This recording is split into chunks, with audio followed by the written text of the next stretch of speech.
স্বামী পবিত্রানন্দজি বলতেন, ভগবানের কাছ থেকেই শোনা, যে সবকিছু বলার পরে শারীরিক এবং বিভিন্ন আরো অন্যান্য ব্যাপার বলার পরে সবশেষে তিনি বলতেন যে এবার আধ্যাত্মিক কথা বললাম। কেন আধ্যাত্মিক কথা বলা যাক? যে আধ্যাত্মিক কথা না বললে সার্কিট কমপ্লিট হবে না।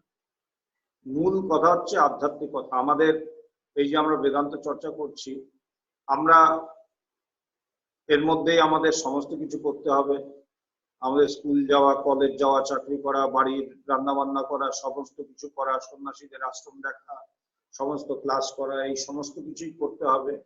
কিন্তু এর মধ্যেও বেদান্ত সবসময় থাকবে। তা অটোমেটিক্যালি অন্যান্য কথা বলতেই হবে, কিন্তু মনে রাখতে হবে, আমাদের প্রত্যেক মুহূর্তেই মনে রাখতে হবে যে আমরা যতই অন্য কথা বলি, আমাদের যতক্ষণ না আমরা আধ্যাত্মিক কথা বলবো ততক্ষণ আমাদের কথা কিন্তু কমপ্লিট হবে না। আমাদের আসল জিনিসটা, যেটা আমাদের এসেন্স, যেটা আমাদের প্রত্যেকটা জিনিসের একটা ফ্র্যাগ্রেন্স বা একটা মিষ্টতা থাকে, তো এটার মিষ্টতাটা হচ্ছে এই বেদান্ত বা আত্মচর্চা বা ঈশ্বর চর্চা, ঈশ্বর চিন্তা। তা এই প্রথমে আমরা সব দুর্যোগের কথা বললাম, নেটওয়ার্কে গন্ডগোলের কথা বললাম। নেটওয়ার্কে গন্ডগোলের জন্য অনেকক্ষণ আমাদের লেগে গেল কানেকশনটা করতে। এবার আমরা আসল কথাটায় আসি, আমাদের বেদান্ত চর্চা। যেমন আজকে দুর্যোগ, ভগবানের কাছ থেকে আমরা এটা মাঝে মধ্যেই শুনি যে এটা কথাটা স্বামীজি ভগবান বলেন, মাঝে মধ্যেই মনে করিয়ে দেন যে সত্যি সত্যি দুর্যোগ সেদিন যেদিন আমরা ঈশ্বর চিন্তা করি, সেটা হচ্ছে দুঃসময় বা সেটা হচ্ছে দুর্যোগের দিন।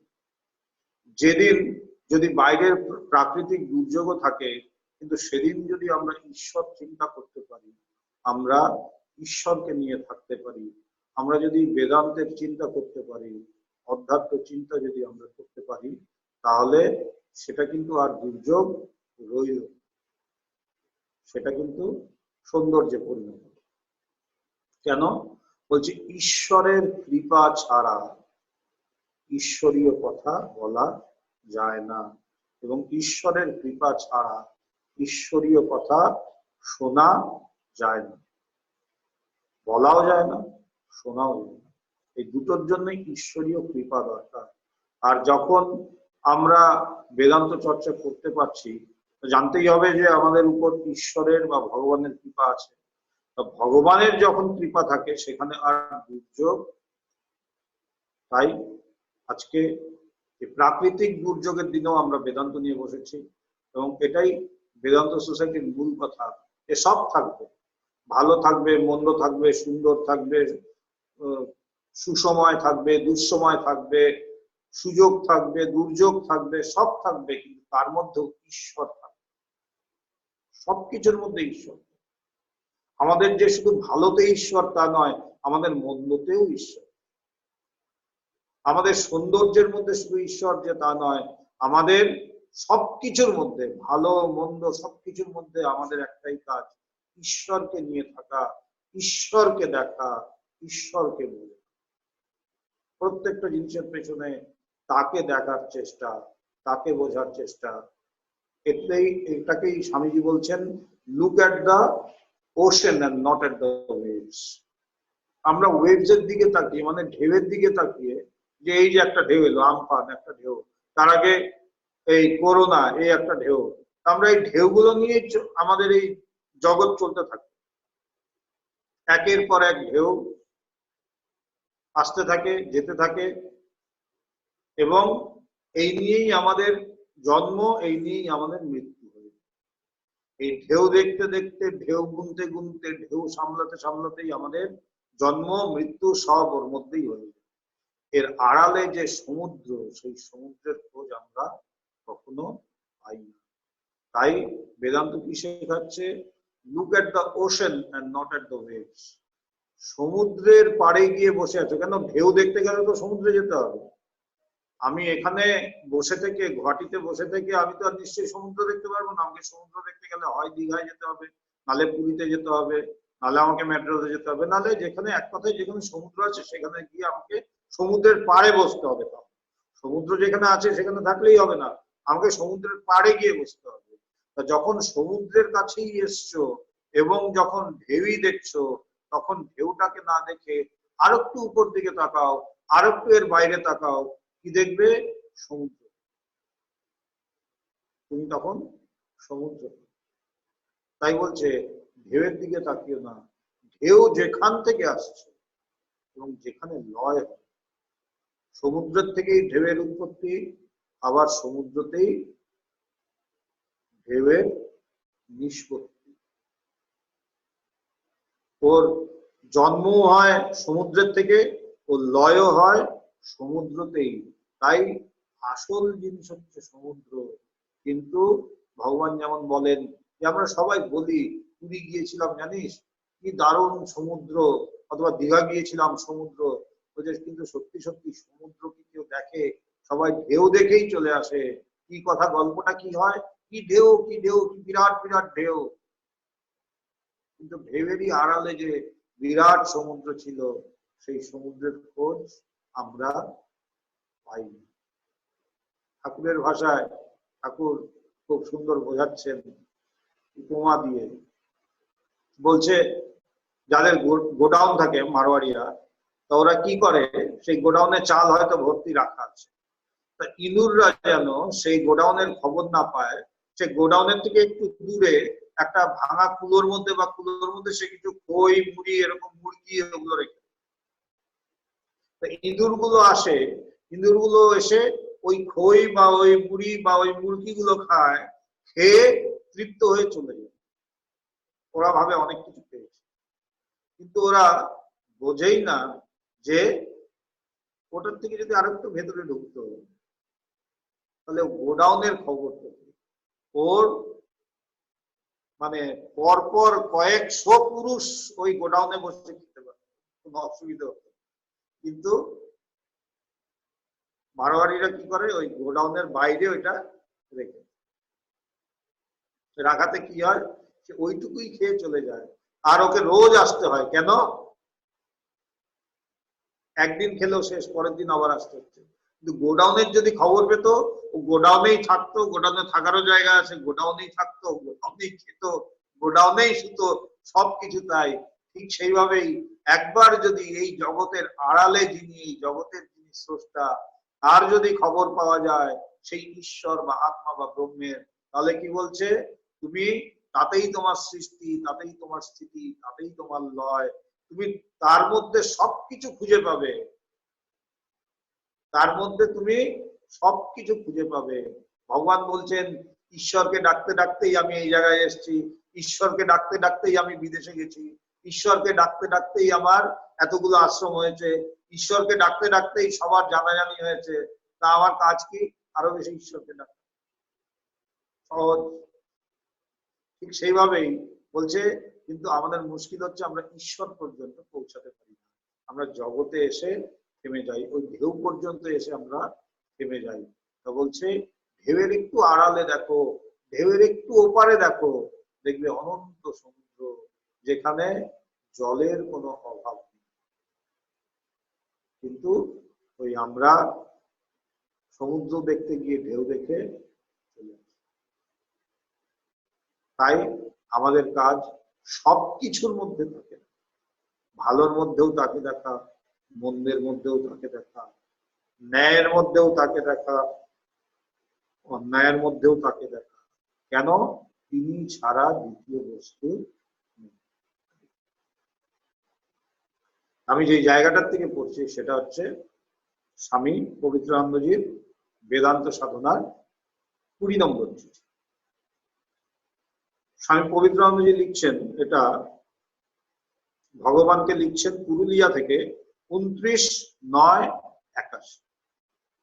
এইবারে পত্র পেয়ে শব্দ হলাম এবং বলছে এইবারে শ্রী শ্রী মায়ের উৎসবে অধিকার ও অধিকারী প্রসঙ্গে প্রবন্ধটি বেরোবে। আমি বোঝাতে চেয়েছি যে সবচাইতে সোজা হইতেছে জ্ঞান।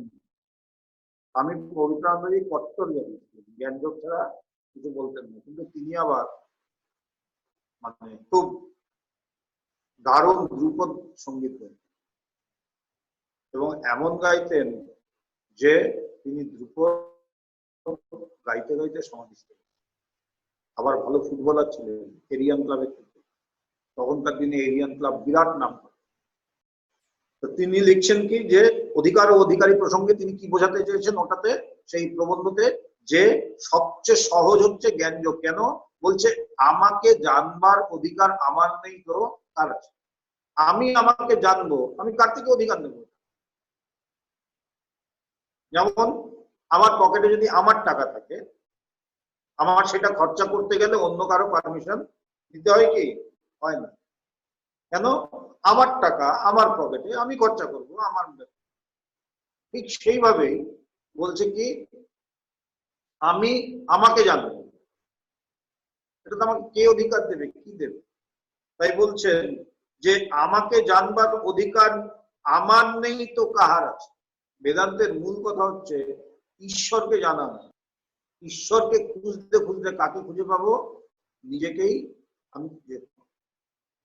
ঈশ্বরকে খুঁজতে খুঁজতে আমি নিজেকে খুঁজে পাবো।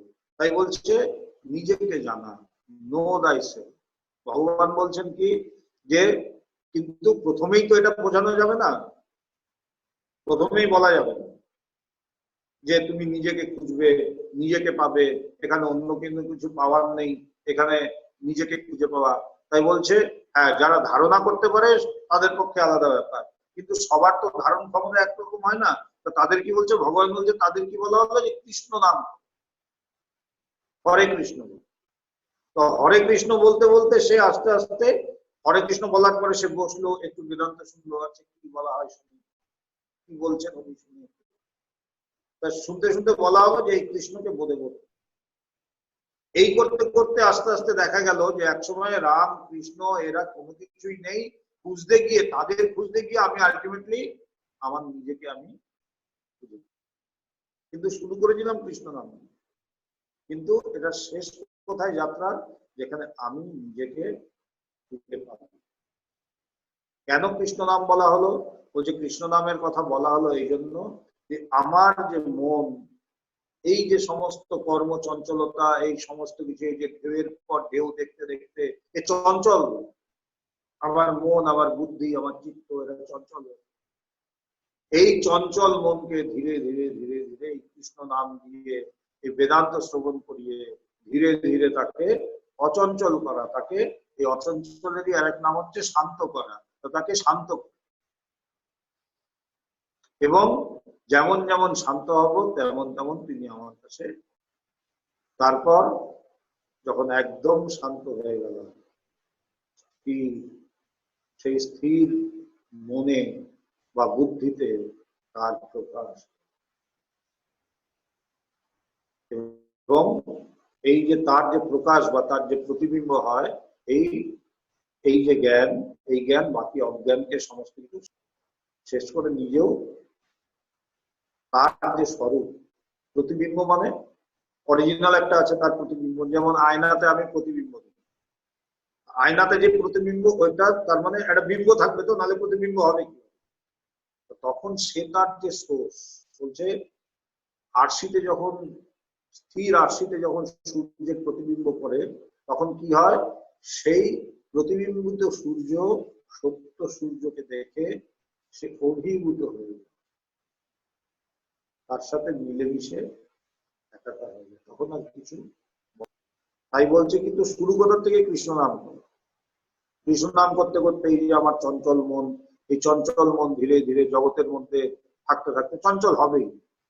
জগতের নিয়ম, প্রত্যেকটার একটা বস্তুগুণ আছে। এই যে যেমন লাইট জ্বলছে, লাইটের একটা বস্তুগুণ কি? এই আলো দেবে।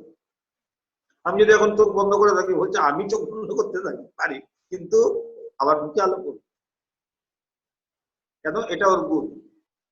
ফ্যান চললে ঠান্ডা লাগে, এটা ওর গুণ। বস্তু গুণ আছে, জগতেরও একটা গুণ আছে কি? চঞ্চল। আবার আমি যখন এই জগৎটাকে ধীরে ধীরে আমার ইচ্ছা দ্বারা পাল্টাই, কেন? এই যে আমি একটু কৃষ্ণ নাম করবো, ইচ্ছা হলো। পথে দিয়ে অনেকে যেমন আমরা দেখি যে ওরা শুনতে শুনতে রাস্তা দিয়ে হয়তো যাচ্ছে, হঠাৎ ভালো লাগলো যে একটু গিয়ে দেখে আসি, একটু এই যে তার যে ইচ্ছা, একটা শুভ ইচ্ছা, এই শুভ ইচ্ছাটা তার একটা সুন্দর জগৎ তৈরি করলো। সে ভেতরে এসে দেখলো, বাহ, এখানে তো বেশ কিছু সন্ন্যাসী বা সন্ন্যাসিনী বা মাতাজিরা সবাই মিলে তো বেশ সুন্দর কৃষ্ণ নাম করছে, কিছু গৃহস্থ ভক্তরাও আছে, সুন্দর কৃষ্ণ নাম হচ্ছে। খুব ভালো লাগলো তার। ভালো লাগার পরে সে কৃষ্ণ নামের পরে একটু বসলো, একটু শান্ত।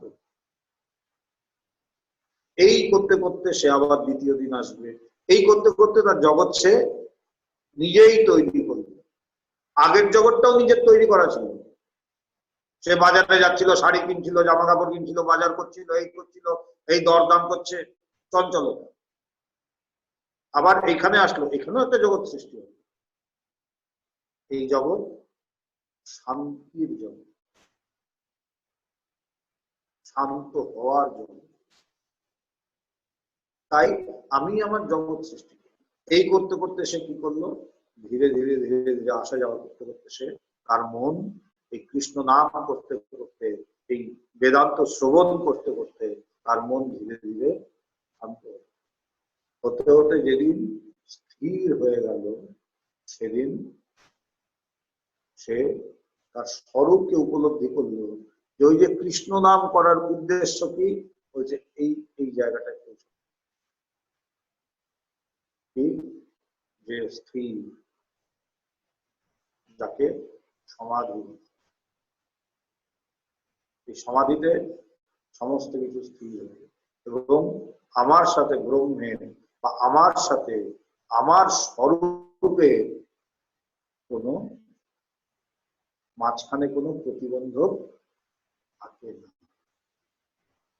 যেই জায়গায় আমার সাথে ব্রহ্মের মাঝখানে, আমার এবং ব্রহ্মের মাঝখানে কোনো প্রতিবন্ধক থাকে না, সেটাকেই সমাধি। সেখানেই আমার মন বুদ্ধি স্থির হয়ে যায়, এবং আমি সেই স্থিরত্ব লাভ করি। পবিত্রানন্দজি বলছেন, আমাকে জানবার অধিকার আমার নেই তো কাহার আছে। আমি আমাকে জানবো, আমি কার থেকে অধিকার নেব? আমাকে জানার অধিকার আমার নেই তো কার আছে? আমি আমাকে নিয়ে সর্বদা ব্যবহার করছি, আর আমি আমাকে বিশেষভাবে চিনি না।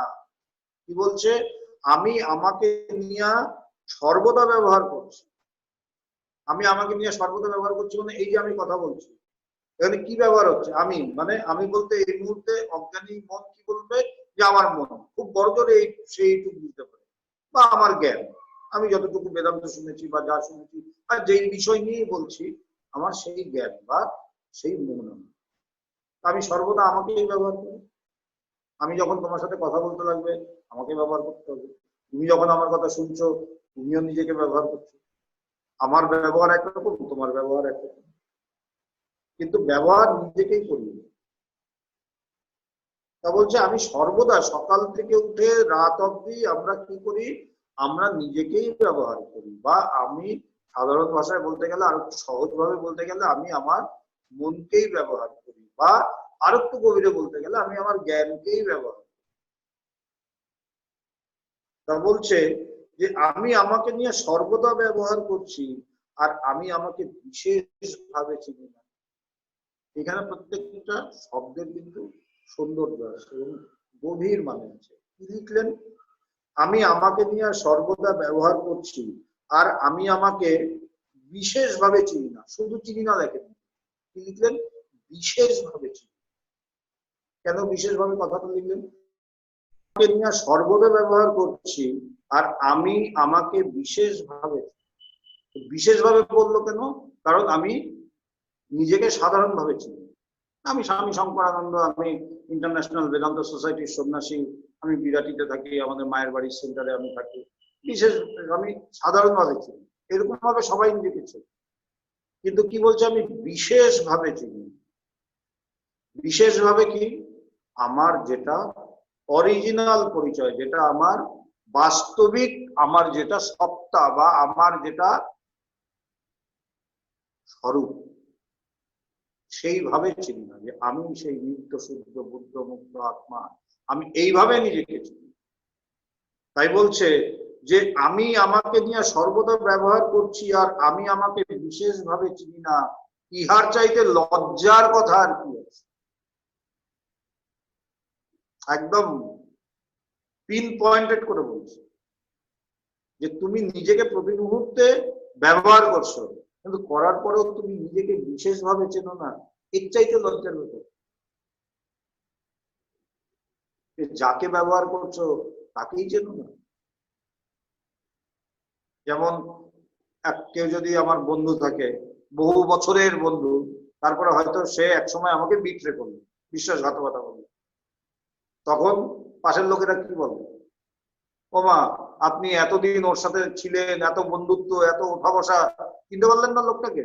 আপনাকে ঠকিয়ে নিয়ে সব টাকা নিয়ে চলে গেল, বলে তো। আর এখানে বলছে যে তুমি বন্ধুকে না, পাশের লোকটাকে না, তুমি নিজেকেই চেনো না। যাকে তুমি প্রতি মুহূর্তে ব্যবহার করছো তুমি তাকেই চেনো না, ইচ্ছে লজ্জা। এই জন্য মহাপুরুষেরা মাঝে মধ্যে ওই খোঁচাটা দেন, কেন? ওই ভেতরে অগ্নিটা, সিংহ, মানে সিংহ বিক্রম যেটাকে বলে, আমাদের মধ্যে প্রত্যেকের মধ্যে সেটা আছে, ওই সিংহ বিক্রমটা জাগিয়ে তোলার জন্য, ওই ব্রহ্ম তেজটা জাগিয়ে তোলার জন্য। আরে তুমি যাকে ব্যবহার করছো তুমি তাকে জানো না, প্রতি মুহূর্তে যাকে ব্যবহার করছো। অন্যের সাথে কথা বলতে গেলে, পাশের লোকটা যে সময় তোমার সবচেয়ে কাছের লোক, তার সাথে কথা বলতে গেলেও তোমাকে তাকে পাশে লাগবে বা ফোন লাগবে বা এই লাগবে, তারপরে কথা বলতে হবে। কিন্তু তুমি নিজেকে সব সময়, এমনকি স্বপ্নের মধ্যেও তুমি নিজেকে ব্যবহার করো, আর তুমি নিজেকেই জানো না, এর চেয়ে লজ্জার কি আছে? আমাদের মহাপুরুষরা বলছেন, বশিষ্ঠদেব বলছেন যে নিজেকে যতক্ষণ না জানে ততক্ষণ জীব কেমন, বলছে ভারবাহী গর্দ, একদম গর্ধপ্রান্ত বলে। রমন মহর্ষি বলছেন, একজন রমন মহর্ষির কাছে এসেছিল, তার সেদিন জন্মদিন, তা যা হয় মহাপুরুষদের কাছে আমরা যাই জন্মদিনের দিন প্রণাম করার জন্য, আশীর্বাদ নেওয়ার জন্য। তা বলছে যে জন্মদিন, বলছে জন্মদিন জন্মই হলো না আমার জন্মদিন। কেন? যতদিন তুমি নিজেকে বিশেষ ভাবে না জানছো ততদিন তুমি মৃত। পবিত্রানন্দজি বলছেন যে জীবন মৃত, মানে মনে হচ্ছে জীবিত কিন্তু বাস্তবিক হচ্ছে মৃত। যতদিন না আমি বিশেষভাবে নিজেকে জানছি ততদিন আমি জন্মাই, ততদিন আমি ভারবাহী গর্দ, ততদিন আমি মৃত, ততদিন আমার লজ্জা পাওয়া যে আমি নিজেকে ব্যবহার করছি প্রতি মুহূর্তে আর আমি নিজেকে চিনি না। তাই মহাপুরুষরা বলছেন চেনো চেনো নিজেকে, চেনো নিজেকে জানো, তাকে জানবার চেষ্টা করো। তাকে জানা নিজেকে জানা একই জিনিস, তাকে জানতে গিয়ে দেখবে তুমি নিজেকেই জেনে ফেলো। লিখছেন, স্বপ্নিক পদার্থগুলি মিথ্যা প্রতিপন্ন করছে যে জাগ্রতকালীন জ্ঞান। এবার বেদান্তের তত্ত্বে আসছে কি, স্বপ্নিক পদার্থগুলিকে মিথ্যা প্রতিপন্ন করছে যে জাগ্রতকালীন জ্ঞান, সেই একই জ্ঞান যদি না হতো তাহা হইলে যাহার স্বপ্ন তাহার তো জাগ্রত। কি খুব ভালোভাবে বুঝতে হবে। বলছে স্বপ্নিক পদার্থগুলি, যখন আমরা স্বপ্ন দেখি তখন কি মনে হয়? স্বপ্নের মধ্যে স্বপ্নটাকে কিন্তু স্বপ্ন মনে হয়, স্বপ্নের মধ্যে স্বপ্নটাকে বাস্তব মনে হয়।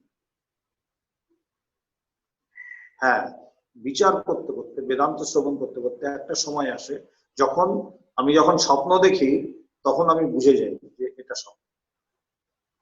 এই যে আমি স্বপ্ন দেখছি, ভুলে দেয়, এটা বিচারের পথে হয়।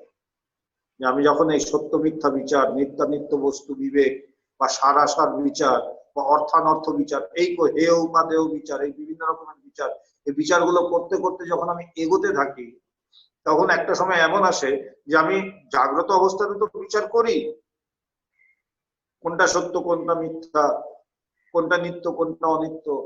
এছাড়াও যখন আমি স্বপ্ন দেখি, স্বপ্নের মধ্যেও সেই বিচার কাজ করে এবং সে বলে দেয় এ স্বপ্ন দেখছিস। কিন্তু সাধারণত সেটা হয় না। সাধারণত সেটা হয় না। এবং কি হয়, স্বপ্নের সময় আমার কি মনে হয় যে স্বপ্নের বস্তুগুলো সত্য। তা স্বপ্নের বস্তুটা যে মিথ্যা সেটা কখন বুঝি? যখন স্বপ্নের থেকে আমি উঠি, মানে জাগ্রত অবস্থা। যখন আমি জেগে গেলাম তখন আমার মনে হলো যে আরে, তখন আমি বুঝতে পারলাম যে এটা তো স্বপ্ন ছিল, এটা তো সত্য ছিল না। তখন তাই বলছে স্বাপ্নিক পদার্থগুলিকে মিথ্যা প্রতিপন্ন করছে যে জাগ্রতকালীন জ্ঞান। কারণ জাগ্রতকালীন জ্ঞান ছাড়া আমার স্বপ্নগুলোকে মিথ্যা বলবার কোনো উপায় নেই। স্বপ্নের মধ্যে স্বাপ্নিক পদার্থগুলো আমার কাছে সত্য বলে প্রতিপন্ন হয়, কিন্তু যখন ঘুম থেকে উঠলাম তখন বুঝলাম যে আরে এটা তো মিথ্যা। তো বলছে, এবং কে বললো? আমার জ্ঞান বলল। আমার জ্ঞান এই জন্য বলছে যে যাকে নিয়ে সর্বদা ব্যবহার করছি, তাকে ব্যবহার করছি, এই জ্ঞানটাকেই ব্যবহার করছি, কিন্তু এই জ্ঞানটাকে বিশেষভাবে জানি।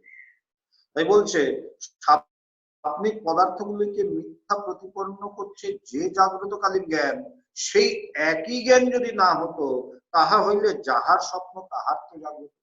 মানে বলছে যেই জ্ঞানটা আমাকে ঘুম থেকে ওঠার পরে বলে দিল যে স্বপ্নের পদার্থগুলি মিথ্যা ছিল, স্বপ্নের বাঘ বা স্বপ্নের বন্দুক বা স্বপ্নের জঙ্গল, স্বপ্নের হিমালয় মিথ্যা ছিল, এই জ্ঞানটাই কিন্তু আমার স্বপ্নের মধ্যেও ছিল। একই জ্ঞান, দুটো। সেখানে জ্ঞানটা বলেনি আমাকে যে এটা মিথ্যা, কিন্তু আমি যে দেখছিলাম, বাঘ দেখে ভয় পাচ্ছিলাম বা হিমালয় দেখে দারুণ লাগছিল বা সমুদ্র দেখে খুব আনন্দ হচ্ছিল, এই যে প্রত্যেকটাতেই আমার জ্ঞান তো ব্যবহার হচ্ছে, ওই জ্ঞানটাই কিন্তু এই জাগ্রত অবস্থাতেও আছে। কেন? যদি না থাকতো তাহলে সে স্বপ্নের জ্ঞানটা যে বা স্বপ্নের পদার্থগুলি যে মিথ্যা সেটা সে বলতে পারে। দুটো জ্ঞানই এক, কমন। কমন যদি না হয় সে দুটো জায়গার কথা বলতে পারবে, দুটো জায়গার কথা সে বলতে পারবে না। যেমন এই যে পাশাপাশি দুটো রুম, এখন একজনকে বলা হলো গিয়ে দেখতো এই রুমে কি কি আছে আর এই রুমে কি কি আছে। তো ও গিয়ে বললো যে ওই রুমে যাবেন তো স্বামীজি, দুটো খাট আছে, একটা টেবিল আছে, একটা চেয়ার আছে, একটা আলমারি আছে, হ্যাঁ, একটা টেবিল ল্যাম্প আছে। আর পাশের রুমটা? তো বললো পাশের রুমটাতে দুটো খাট নেই, একটা খাট আছে, আর চেয়ার দুটো আছে, টেবিল একটা আছে, টেবিল ল্যাম্পটা না, কোনো টেবিল ল্যাম্প। একই ব্যক্তি দুটো রুমে গেছিল, তাই দুটো জায়গার কথাই সে জানে। এবার দুইজনকে যদি দুই জায়গার কথা পাঠাই, যে একজনকে বললাম তুই এই রুমে যা, আর একজনকে বললাম তুই এই রুমে যা, দুইজনই এলো। এসে যদি আমি একে যদি বলি যে 1 নম্বর রুমে গেছে, তাকে যদি বলি 2 নম্বর রুমে কি আছে বলতো, বললাম জানি না, আমি তো এখানে যাইনি, তাই না? আর 2 নম্বরে যে গেছিল তাকে যদি বলি তুই 1 নম্বরে কি কি আছে রে, বলে আমি তো জানি না স্বামী, আমি তো যাইনি, আমি তো 2 নম্বরে গেছি। যে দুটোই জানে, 1 নম্বরেও কি আছে 2 নম্বরেও কি আছে, তার মানে সে কমন, সে দুটো জায়গাতেই আছে, কমন ফ্যাক্টর সে। ঠিক সেইভাবেই আমার জ্ঞান যে জাগ্রত অবস্থায় আছে সেই কিন্তু স্বপ্ন অবস্থায়। কেন? যদি না থাকতো সে বলতে পারতো না যে স্বপ্নটা মিথ্যা, স্বপ্নের যে পদার্থগুলো ওগুলো মিথ্যা। কেন? সে স্বপ্ন অবস্থাতেও আছে, রুম নাম্বার 1-এও আছে, আবার জাগ্রত অবস্থাতেও আছে, সে রুম নাম্বার 2-তেও গেছে। তাই বলছে যে স্বাপ্নিক পদার্থগুলি মিথ্যা প্রতিপন্ন করছে যে জাগ্রতকালীন জ্ঞান, যেই জ্ঞানটা মিথ্যা বলছে, প্রমাণ করছে যে সেই একই জ্ঞান যদি না হতো, মানে সেই জ্ঞানটাই যদি আমার স্বপ্নে যদি না থাকতো, তাহলে তো দুইজন হয়ে যেত, দুটো জ্ঞান হয়ে যেত। ও কিছুতেই প্রমাণ করতে পারতো না, কিছুতেই প্রমাণ করতো না। যেমন কোর্টে সাক্ষী দেয় না যে আপনি কি দেখেছেন ওকে মার্ডার করেছে? হ্যাঁ হুজুর দেখেছি, আমি ছিলাম না। তো মার্ডারের সময় যেই লোকটা ছিল আর কাঠগড়ায় যেই লোকটা, দুটো লোক যদি দুইজন হয় তাহলে কিন্তু সে ঠিক ঠিক সাক্ষী দিতে পারে, কোনো না কোনো সময় গিয়ে ভুল করে। ঠিক সেইভাবে বলছে স্বাপ্নিক পদার্থগুলি মিথ্যা প্রতিপন্ন করছে যে জাগ্রতকালীন জ্ঞান, যে জাগ্রতকালীন জ্ঞানটা প্রমাণ করলো যে স্বপ্নের পদার্থগুলি মিথ্যা, সে যদি স্বপ্নে না থাকতো সে কিছুতেই বলতে পারতো না। কেন সে তো জানতোই না স্বপ্নে আমি কি দেখেছি। ঘুম থেকে উঠে বলি না, আরে জানো তো আজকে দারুণ স্বপ্ন দেখেছি, আজকে দেখলাম এই সমুদ্রের পাড়ে বসে আছি, কি আনন্দ, সব সঙ্গীরা মিলে, আমরা সব গুরু ভাইরা মিলে। তার মানে যে স্বপ্ন দেখেছে, যেই জ্ঞান সেই জেগে উঠে সেই বলছে। দুটো জ্ঞান আলাদা হলে কিছুতেই প্রমাণ করতে পারতো না বা বলতে পারতো। স্বপ্নিক পদার্থগুলিকে মিথ্যা প্রতিপন্ন করছে যে জাগ্রতকালীন জ্ঞান, সেই একই জ্ঞান যদি না হতো তাহা হইলে যাহার স্বপ্ন তাহার তো জাগ্রত নয়। তাহলে দুজন ব্যক্তি বা দুটো জ্ঞান হতো, একজনের জাগ্রতর জ্ঞান থাকতো, একজনের স্বপ্নের জ্ঞান থাকতো। কিন্তু আমারই জাগ্রতের জ্ঞান আছে, আবার আমারই আমার স্বপ্নের জ্ঞান আছে, আবার আমারই কিন্তু আমার সুষুপ্তিরও জ্ঞান আছে, কি আজকে কোনো স্বপ্ন দেখি, অথবা জানিস তো ঘুমিয়ে প্রথম দিকে কয়েকটা স্বপ্ন দেখলাম, তাহলে একদম ফাইন। অথবা অনেক সময় বলি না, আজকে না ভোরের দিকে একটা মানে খুব বাজে স্বপ্ন দেখলাম, তার মানে ভোরের দিকে স্বপ্নটা দেখেছে, তার আগে দেখেনি। তো যেই জায়গায় দেখেনি সেই জায়গায়ও সে ছিল, আবার যখন দেখেছে সেই জায়গায়ও সেই ছিল, একজন এক। এই এককে খুঁজে পাওয়া, নিজেকে এই এককে খুঁজে পাওয়া, ঈশ্বরকে খুঁজে পাওয়া, এই এককে খুঁজে পাওয়া, জ্ঞানকে খুঁজে পাওয়া। এই এককে খুঁজে পাওয়া মানে সবকিছুকে খুঁজে পাওয়া। আমরা প্রতি মুহূর্তে জানতে অজান্তে সেই এককেই খুঁজছি, শুধু আমি জানি না। আমার ওই এককে খুঁজতে গিয়ে, ধরতে গিয়ে বলছে আত্মাকে খুঁজতে গিয়ে ভ্রমবশত আমি অনাত্মাতে ব্যাপার হচ্ছে। ভগবান বলে না খুব সুন্দর, বাচ্চাদের ছোটবেলায় খেলতাম, আমরাও খেলতাম, আমাদেরও করেছি, আমরাও করেছি, যে একটা বাচ্চা আছে বলছে বাবু ধর ধর ধর ধর, এই ধর ধর, সেই ধরতে গেল বুড়া আঙ্গুল ধরে, যে খুললো দেখলো আরে বুড়া আঙ্গুল হাত, কিন্তু দেখাচ্ছে কি এই দুটো আঙ্গুল, যে কোনো একটা ধর ধর ধর ধর, তারপরে ধরার সময়। আমাদেরও তাই, এই এককে খুঁজতে যাচ্ছি, এককে খুঁজতে যাচ্ছি, খুঁজতে খুঁজতে যেই ধরলাম দেখলাম কেন এ নড়ছে, তাই ধরতে পারি। যতক্ষণ এই যে ভাইব্রেশন থাকবে, যতক্ষণ এই চঞ্চলতা থাকবে, ততক্ষণ যখনই ধরতে যাব তাই বলছে শান্ত।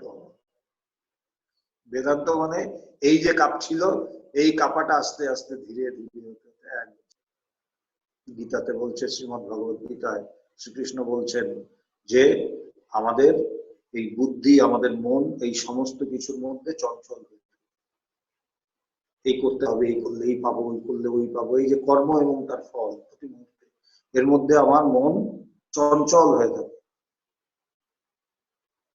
ধীরে ধীরে অভ্যাসের দ্বারা এই করতে করতে করতে করতে আস্তে আস্তে আস্তে আস্তে আমার মন, আমার বুদ্ধি যখন ধীরে ধীরে স্থির হবে, এবং একটা সময় যখন সমাধিতে সে একদম স্থির হয়ে যাবে, তখন আমি সেই তত্ত্ব জ্ঞান লাভ করব। তার আগে সেই তত্ত্ব জ্ঞান লাভ করার অন্য কোনো উপায় নেই। বলছে সমাধি ব্যতীত জ্ঞানের কোনো প্রসঙ্গই নেই। জ্ঞান মানে এখানে ব্রহ্ম জ্ঞানের কথা। শ্রীকৃষ্ণ বলছেন শ্রুতি বিপ্রতিপন্নাতে यदा स्थास्यति निश्चला समाधवचला बुद्धिस्तदा योगम अवाप्स्यसि।